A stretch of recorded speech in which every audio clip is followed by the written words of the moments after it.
अब हम देखेंगे बच्चों कि ऐसा होता क्यों है, ये जो एडवांस सनराइज़ और डिलेड सनसेट होता है ये होता क्यों है। अब आप ये देखिए, जब क्या होता है सनराइज़ के समय और सनसेट के समय, एग्जैक्टली जब सन उग जाता है तब या फिर जब सन डूब जाता है तब। सन कहाँ होता है, बिलो द होरिजिन होता है, तभी तो वो हमको, जब वो उगा हुआ नहीं होता है सूरज तो क्या होता है बिलो द होरिजिन।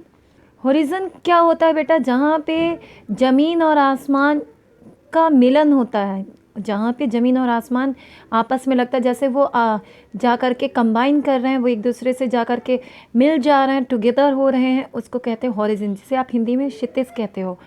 तो क्या होता है सनराइज़ के समय सन जो होता है हॉरिजन से थोड़ा नीचे होता है।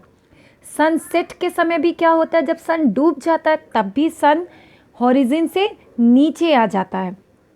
अब क्या होता है, सन भले नीचे आ गया है, हॉरिजन से थोड़ा सा नीचे आ गया है, लेकिन क्या सन की किरणें, जो सन की जो लाइट है, क्या वो भी ख़त्म हो जाती है हॉरिजन के नीचे जाने में? नहीं जा होती। सन की जो लाइट है वो तो ख़त्म नहीं होती है।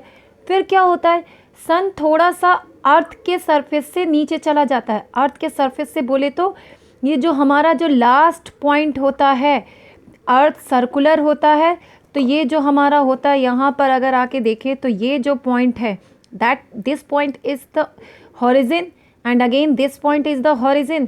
सन जब इस पॉइंट से थोड़ा नीचे चला जाता है, लेकिन यहाँ पर भी आने के बाद सन में रोशनी होती है, और वो जो सन की रोशनी होती है वो एटमॉस्फेरिक रिफ्रैक्शन से होकर के गुजरती है।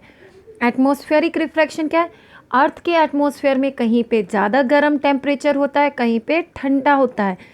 तो क्या होता है, जो वार्म एटमॉस्फेयर होता है वो क्या हो जाता है, रेयरर मीडियम के जैसे एक्ट करता है, और जो ठंडा होता है वो डेंसर मीडियम की तरह से एक्ट करता है। तो जब रेयरर से डेंसर पे जाती है लाइट तो बेंड कर जाती है towards the normal, and here what will happen, and क्या होता है, बार बार सन की जो लाइट है एटमॉस्फेरिक रिफ्रैक्शन से होकर के गुजरती है।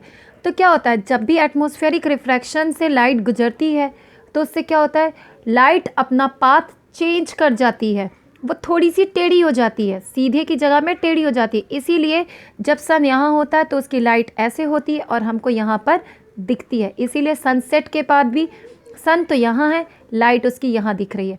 सनराइज़ के समय भी क्या होगा कि सन यहाँ पर है लेकिन उसकी लाइट हमें यहाँ पे दिखती है। दोनों ही केस में एटमॉस्फेरिक रिफ्रैक्शन होता है, because sun is below the horizon, और अर्थ के एटमॉस्फेयर में एंटर करते ही लाइट एटमॉस्फेरिक रिफ्रैक्शन की वजह से हमें अर्ली सनराइज़ दिखता है और जो डिलेड सनसेट दिखता है।